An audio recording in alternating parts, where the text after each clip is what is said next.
All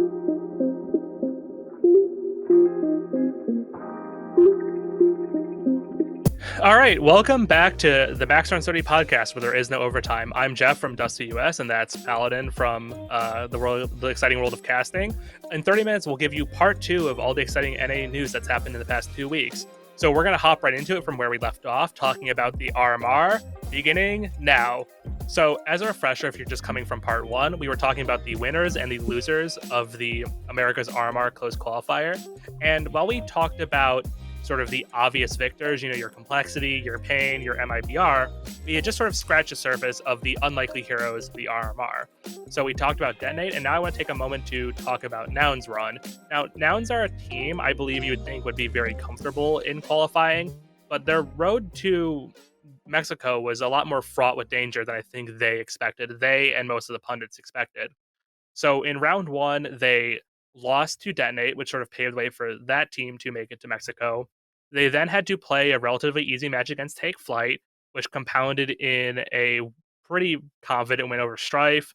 Then they played a close match or they lost to Ur, which forced them in round five to have to take down ATK for the final one of the final 3-2 spots. Uh, what did this run tell you about Nouns that might not be obvious, Ani?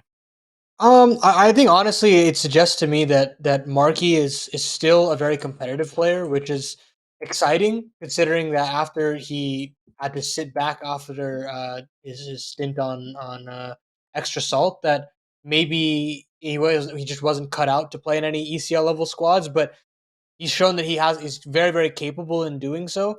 But at the same time, it also calls into question kind of just the longevity of Cynic as an IGL and whether or not we can continue to kind of have this hot headed team continue to try to make this work, because as of right now, it feels like it's just such a volatile team that's on its last legs. That's just like on the cusp of exploding, and one bad result could suggest it as such. I think if they didn't actually win that series against ATK, I think it might be this team that's imploding and not necessarily ATK. I kind of back your sentiment in the sense that Cynic was an IGL that I think I very highly rated coming into Party Astronauts, and even in the post Party Astronauts era where he left because under controversial circumstances, I still rated him highly as an IGL and as a player. But since coming on to Nouns, his stock to me has almost fallen in the sense that I'm seeing a lot more volatile mix from Nouns. They've had to make lots of roster changes, some on their own volition, some not. And by handing the reins over to Stamina, it kind of suggests to me that he may not be, comfortable or willing to be the IGL. And Mhm. now that he's back in this role, I don't have the highest degree of confidence in his ability anymore. So it's very distressing to me that this team, which I think most people view as the logical candidate to be sort of that fourth or fifth best team in North America, is struggling so much to make it through a close qualifier, which should very easily be theirs. Yeah, I have very low expectations for Nouns. I'm not necessarily um, the most excited out of all the squads that we're sending to Monterey that will potentially compete against the top teams. Like, I'm not expecting a replication of Nouns' last cycle where you had this extremely high level performance from the likes of George Snorts, but they don't necessarily have such a player to kind of showcase this time around. And on top of that, they're having their own IGL woes, which just leaves me very doubtful for the kind of level that they can show in Monterey, especially against the SA teams that we all know. Even if they're that side of the bracket has also had its fair share of upsets, still has a lot of very strong competition that I think Nouns may potentially struggle with. Yeah, definitely. I'm sort of considering the longevity of this team and how much more gas it has left in the tank. And there's a lot of problems beginning to show. You see Cynic, like we mentioned, with his IGL troubles, the addition of the continued presence of Carson. I don't think he's necessarily the strongest player you could have individually on this team. CJ, who has who has a potential to be very flaky, has ups and downs. I feel like the most Mhm. consistent piece on the team is B Wills, and that's not necessarily what you want because I don't view B Wills as a star fragger on He's a his role player, he's yeah. a role player on his previous teams. So you're kind of wondering like where the firepower is coming from in this team and who is sort of the central core in terms of stability. It does make you wonder what their next moves will be post armor, whether they make it or whether they don't make it. But I think more pressingly for them is that they need to do good in ECL, which they seem to be doing right now.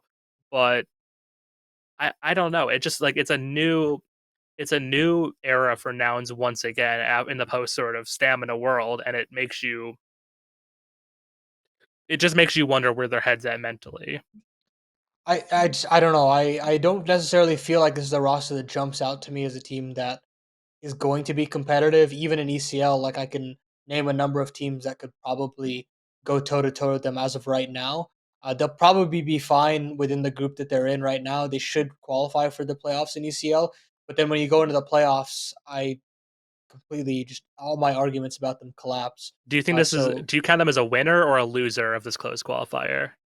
I mean, you obviously have to give them the winner moniker just because they are going, and there are some teams that we kind of expected to show a little bit of fight.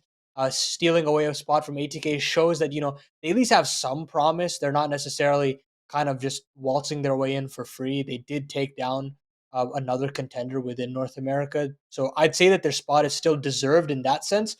But if we have to talk the grand scheme of things, I'm just not seeing a replication of the organization's previous results to kind of back that up. Now with that, I want to ask you about a team that did take down Nouns to qualify the RMR, the story of Ur. So for those who don't know, Ur qualified to the RMR in Mexico with a completely fresh mixed team, essentially, bringing in Walker to replace Stamina after Stamina was poached by Strife, and also having Rec, formerly of Strife, come and serve as an ad hoc replacement for Austin. And I don't think anyone really had any expectations for them based on their finish in the open qualifier, where they looked good but were otherwise, just a middle of the road ECL team. But they do it in impressive fashion. They take down evil geniuses. They lose a competitive game against Complexity. Then they beat Mythic, and then finally Nouns to make it to Monterey. This is a very strange result. Strange, unexpected. Um, Walker is just coming back from extended hiatus, and then the four stars on this team are all known for being sort of journeyman players. So it's completely, insane that they're going to land for being so new. So what do you think about the fact that they make it to the RMR over more established teams? Is this a good thing for NA or a bad thing for NA that they go in place of another team? I think this is a wake up call to NA. I think this is a swift slap to a lot of these teams, and I think in a lot of ways this team is basically like a skill check team in my eyes. Do you have the capabilities in terms of firepower, and do you have the basics of strategy down to a fundamental understanding in such a way that you should be considered as one of the best teams in North America? That is what I think this team is kind of poised to represent. What are they going to do with the RMR? Probably nothing. I think this team can very handedly go 0-3. I don't think they have any sort of strategical depth. They've got firepower up stacked to the nines, but I don't necessarily think that it's going to fire on all cylinders on LAN when almost none. Actually, I don't think any of these players have played on LAN in that sense. So I have zero expectations from Ur in that sense. But the fact that they did do it in the fashion that they did, taking down the likes of Nouns, a pedigreed North American organization, as well as Evil Geniuses, regardless of it being a best of one or not. This team is a slap in the face for all of these types of organizations that are expected to win in certain advantageous positions and couldn't do so. So I think I'm happy that this happened in a way, although it is technically negative in the sense that they've ripped away a slot from a more flashy organization like a Nouns, like an ATK, like an EG. But at the same time, I think this is a big wake up call heading into maybe whatever that second major of the year is going to be. That you've really got to get your act together because there are teams like this that should not be able to do what they're doing, and you've got to have all your ducks in a row to take down lineups like this because it should never be this way. It should never be. I like the slap in the face analogy a lot because it's an ultimate like middle finger, get real to teams like Timmerman, ADK, Strife, and Vendetta, for teams who I think have been, raising their flag high as new lineups that, oh, we can definitely make the RMR. We have the tools, we have the players. Vendetta, has the likes of CXZI on it, has Chop from EG on it. ATK is sort of a perennial top team in North America. You have Timmerman, who have been showing a lot of good things recently, coming, sort of in the era post, their controversy. And you have Strife too, who just has Stamina, a player who we rate as a good IGL, and then the likes of Snakes, Infinite, Erish, Joel's, and you're all not going to Mexico because a team does establish date like 3 days before the qualifier is able to just out frag you. You think you have good tactics, but this team just runs around and shoots you in the head and wins. And it's very, it's very embarrassing for NA. It's like they're gonna go to Mexico, and the whoever's casting the event is gonna be like, oh, this mixed team, they were established days before. Pundits are gonna make fun of it. They're gonna say, oh, the region's so weak, anyone can make it to the RMR, and it's like, the only upside to the biggest upside to this, I'm of course very happy for the players, but I think the sort of biggest upside for it is for Rec, Jitter, and Klasia to see, hey, if we weren't such big jackasses, we could go to tournaments more often and we could stay on a team permanently. We wouldn't be kicked for being toxic or being non-committed or sleeping through matches or any other assery. Because remember, Klasia was poised on EG on when he was on the EG Academy program. What says if he wasn't a pain in the ass, what says he doesn't go to EG instead of Hext? Look, I don't necessarily like want to bring up the EG conversation this early, but I think that Klasia had an expectation to kind of develop in that EG pipeline and start to make headway in terms of his mental. But I don't know if I have to kind of chalk that to EG giving up on that situation, or if Klasia was truly just that irredeemable that he had to make this What I've buyout. heard through the But pipeline is there was like no big incident where it was like, we need to get rid of this person ASAP. I think it was just he was kind of insufferable and non-committed.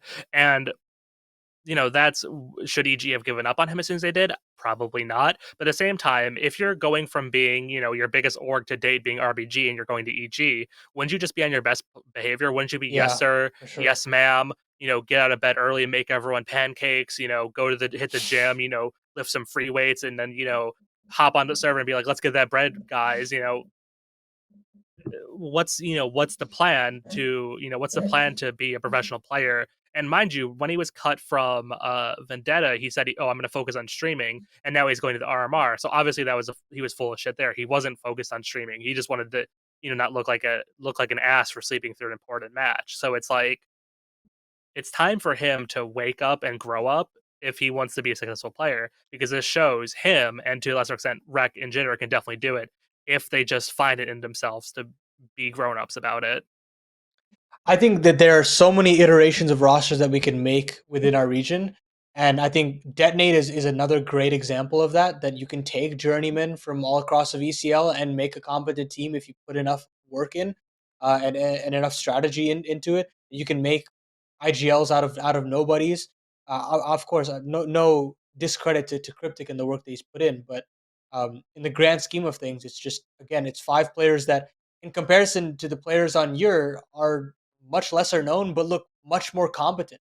So I think it's not necessarily the prettiest thing in the world to kind of talk about year, but as a North American diehard, I think I'm very happy that this happened, because I think this is just going to make a lot of organizations take a hard look at their roster and take a hard look at the regiment leading up to these tournaments, and what they should be doing moving forward to avoid situations like this. Avoid Start situations like not qualifying to the RMR, which is going to lead Yeah. into our next segment, and it's also part of our ongoing series, the Lamentations of EG. Um, you know, uh, Jesus wept and all that. We're looking at now the losers of the RMR close qualifier, and there's no bigger loser in the RMR close qualifier than well geniuses. So I think you and me have a unique insight for this because we were together on the Dust 2 US the WS sort of sit down, stream, casual stream, watching this match, the final match versus Los versus one. But before we get to that, we really have to discuss their run in the tournament overall. And I think we knew there was trouble on the horizon when they lost that opening match in overtime to Ur, right? Yeah, definitely. I mean, after that, in and of itself, I was like, okay, we're gonna be in here for a long one. They beat Rain, they beat Vendetta, which of course are just obvious wins for them that should be handed.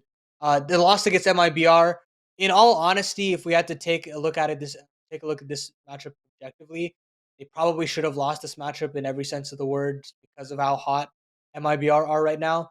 And then that leaves you into the Mythic game that they win pretty comfortably, and then finally the Team One game that I mean, we my God, actually my lost to. God, like hopefully, like comfortably, Flom and the boys shouldn't be anything but a speed bump to a professional Right. team.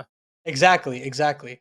But there was an actual conversation. I mean, Kassad and everybody were on Twitter stating that this was an actual possibility that Mythic could eliminate Evil Geniuses. That's how far we had fallen.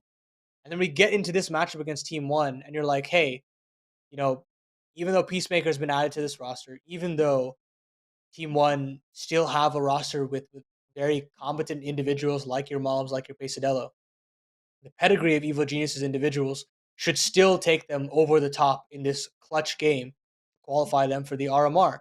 And then we get into the veto, where Team One decide to pick Anubis for the first time officially in the history of the organization.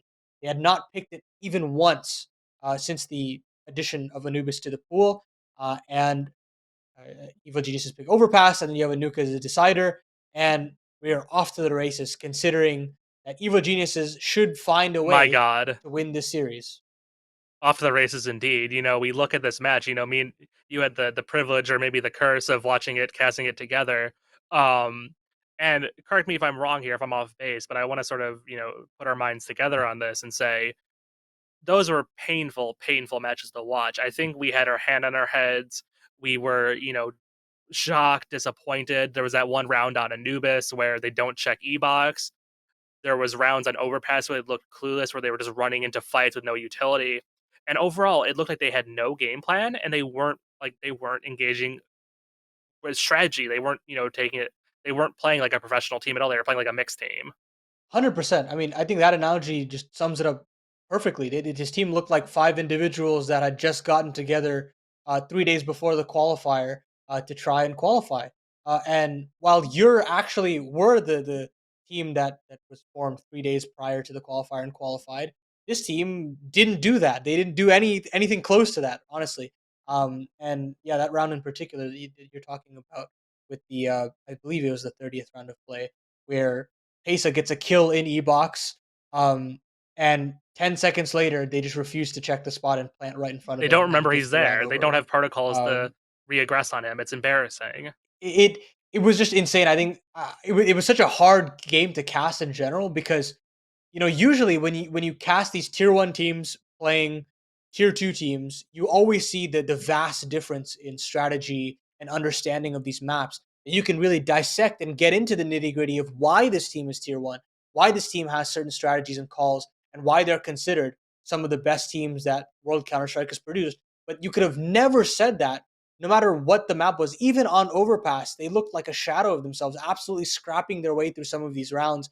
I mean, the 6 rounds they got on T side Overpass was and even the 10 rounds that they got on Anubis. I'm sure it sounds like it was some kind of behemoth of an effort to get double digits on that map, but you and I both know, Jeff, none of those rounds were actually Oh, replicable none of the because a lot of rounds the were times, replicable. None of them, they didn't look confident. And we were pointing out mistakes Team One were making to allow them to get those rounds. They were, um, they were deferred. They were unchecked errors from Team One that would let them get rounds. It's like Maluk was running circles around Nelan on the strategic side of the series, and it was bad. It was real bad. and I think this kind of just brings us to the conclusion of this saga. Team One getting that $1,000 from Kassad, going to the major, spoiling Evil Geniuses even further, and I guess the question now is what do we do? What do we do moving forward? How would you Well, potentially here's my thought process on fix this this one. team? So, Los Plus One make it to the RMR over EG. EG are left, with with an empty bag in their hands. They look like they look like idiots. The pipeline more like a crack pipe. It's like they're they're just incredibly deficient. I mean, you look at the matches they lost in the RMR close qualifier, and like we mentioned in part one with the IM Rio, the same deficiencies keep showing up in the loss to Ur, Wiz, 0.79 rating, 60 ADR, minus 10, kills over the minus 10 kill differential. That's what we saw in the IM Rio qualifier. And these are ECL level players. These are players, Wiz on the other EG squads, on RBG, on Carpe Diem. These are people he takes out to lunch normally. And, these people he normally takes out to lunch and drops like a 1.4 rating against. Why is he so deficient on this roster? You kind of have to think, is he just checked out? Is he defeated? Is Neelan completely misusing him? I don't necessarily know. Maybe you can give us some more insight on that. We go to the Uh, loss against MIBR. We see Hex 0.68 rating, Wiz 0.83 rating. Once again, Hex is someone who should have no problem beating ECL level competition. MIBR, despite their being Intel or Immortals Gaming Club, are still a team that they play in ECL frequently. They should not be looking this helpless against them. And two, to further that point, in the match where they lose their spot at the RMR, Wiz 0.85 rating, Hex to his credit had a 1.08, but then you have Breezy down there with a 0.84. You're telling me Breezy can't run circles around Team One? Malbs is going plus 28 against Evil Geniuses. The world's gone completely on its head. Like this is beyond. This is honestly to me feels like beyond the embarrassment we had in the Stewie 2K Evil Geniuses, where at least they were playing tier one events and losing. These guys are playing tier two, tier three events and looking, silly for it. So to go to your point you said about what would we do from here, I don't I think honestly, I said, give Wiz time, and I think it's been 3 months. They're not gonna have a whole lot of events after this. I think Wiz has had enough time where if he's not shown to be an upgrade over Cirque, I think it's time for Wiz to go. Unfortunately, I think it might be time for Hex to go, and I think you still need to make one more cut, whether that's Neelan, whether that's Breezy, whether that's Vorborg. I think something needs to fundamentally change in how this team is structured, led, and how they approach the game. I think you're right. I think Hex and Wiz, they've gotten a lot of experience. They've gotten a lot of understanding of what it's like to play the game in its hardest stages, especially on a dysfunctional team like Evil Geniuses. I think, honestly, I don't want to put the blame on these guys just because I think these guys are young. I think they've got a lot to learn. But you can see the kind of drive, the hunger that they have to learn and to potentially make that jump up. And I think they can in due time. I think they just need a more stable roster and a more stable I don't think it's event to damning play of on. them, right? Like, I just don't think they've Yeah, been supported on this team. but at the same time, if you're an organization like Evil Geniuses, you want to win, you want to get out of this rut, and I think you've got to put them back in that EG pipeline, back in EG Black or EG White, what have you. And I think easily the most egregious thing to me is Breezy, and as you said before, 0.84 rating against Team One should never be happening in any circumstance. You can talk about the roles that he has. You can talk about demotivation, blah blah blah, whatever. I mean, at the end of the day, you are being paid hand over fist to play for this organization, and you have been for years now, and you have produced absolutely fuck all. You've not produced anything of substance for this organization ever. Maybe a BO3 here or there, but you've produced nothing. And to me, You that know, is the most egregious thing of all. You are siphoning money off of this organization. you can still free transfer him to EG Valorant. I'm sure he would want to.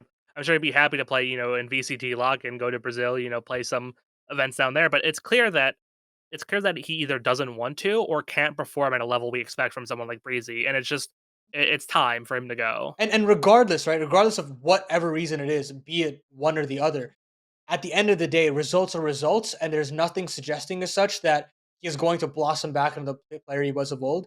Look, it sucks that we've lost on that serious potential that he's built over the years, but you've got to understand when you've got to cut a player, and it's been too long. You've already bled him.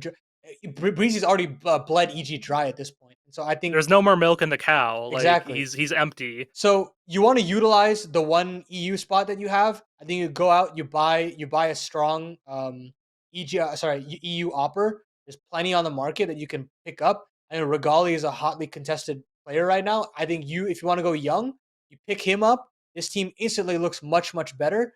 And then you bring up George from EG Black, and then I mean I think from there on out, I think you could probably find another rifle in NA to make this thing work. I think there's so many different iterations of this Evil Geniuses free agent cycle that they have before them that they can easily make a competent team. They just got to make it now because they don't have many events to play around with. I just think it's funny that the day after they go out of the RMR, they're like, "We're excited to announce the addition of Junior to EG Black," because it's just like obviously this has been a move that's been in the works for a long time. But the reason you theoretically assign players to an academy team is that they have a view to eventually go on to the main team. So it's just so funny that they have a massively deficient Opper, and they want to theoretically replace him with the original massively deficient NA Opper in the form of Junior. It's just like he's good. I think he'll be a good addition to EG Black on its own merits, but it's just like it's just like it scares me that they don't necessarily have ideas about to fix this team, and that they're still trying to invest in this EG blueprint when it's clearly not working. Yeah, if you wanted to talk pipeline, it wouldn't be Junior on this roster, to say the least. I think you would have done a little bit of harder work to find another replacement to put into this place.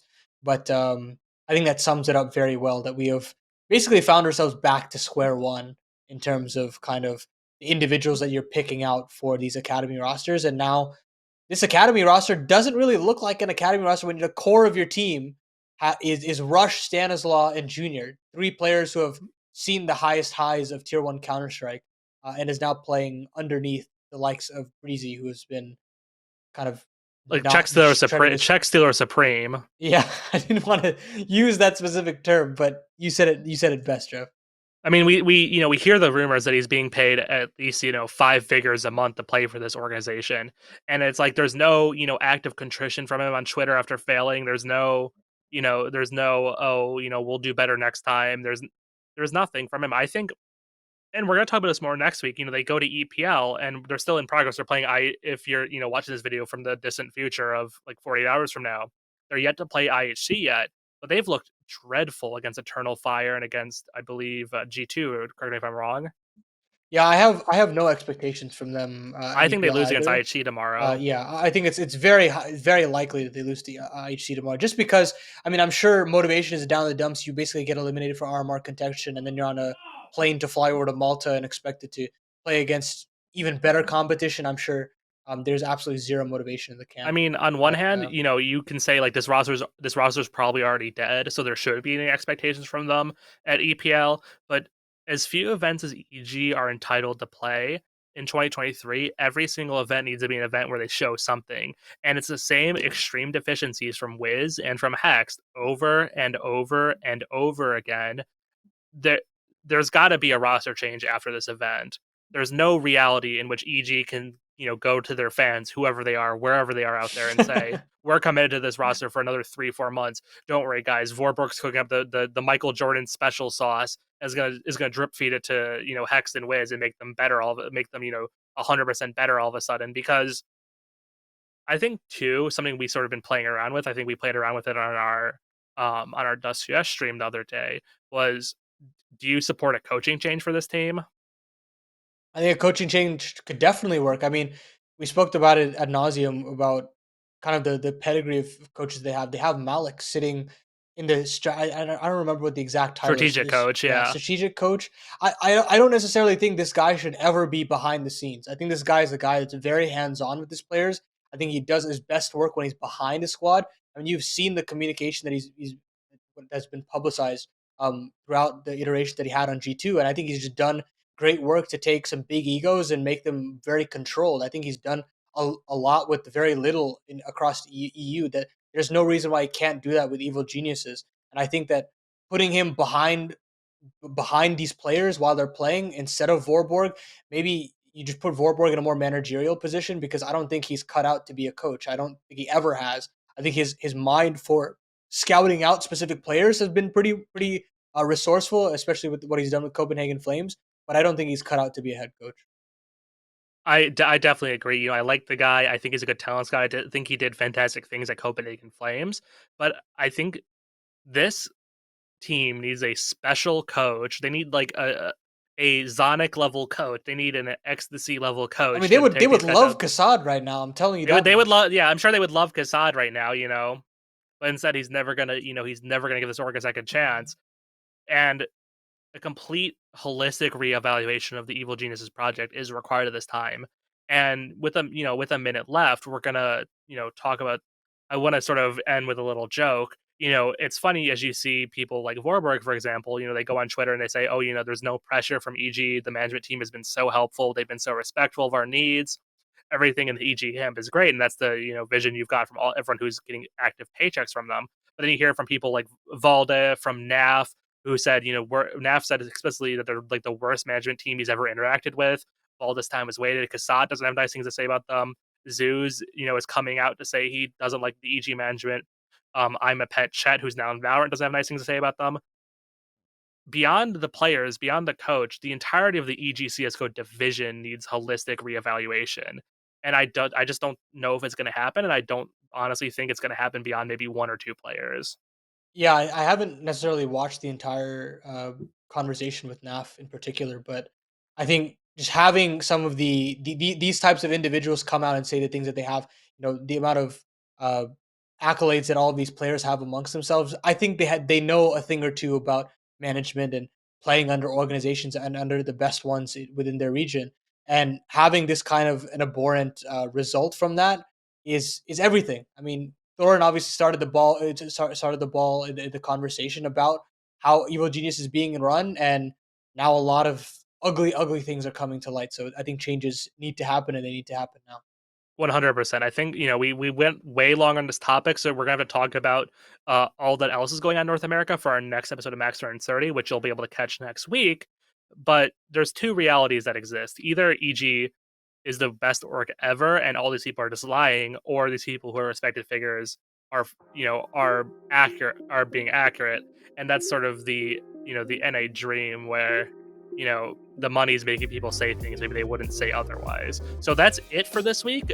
Thanks for sticking around, watching 2 episodes back to back. We'll hopefully be around sometime next week. We might even see a return of Jacob Halfman to the TriCast. And that's it for now. So make sure to like, follow, and subscribe. Hit us up on Spotify. We're available on Anchor, YouTube. The episode will of course be posted on Twitter. And make sure to follow along as we cover the NACSGO roundup. Thanks as always.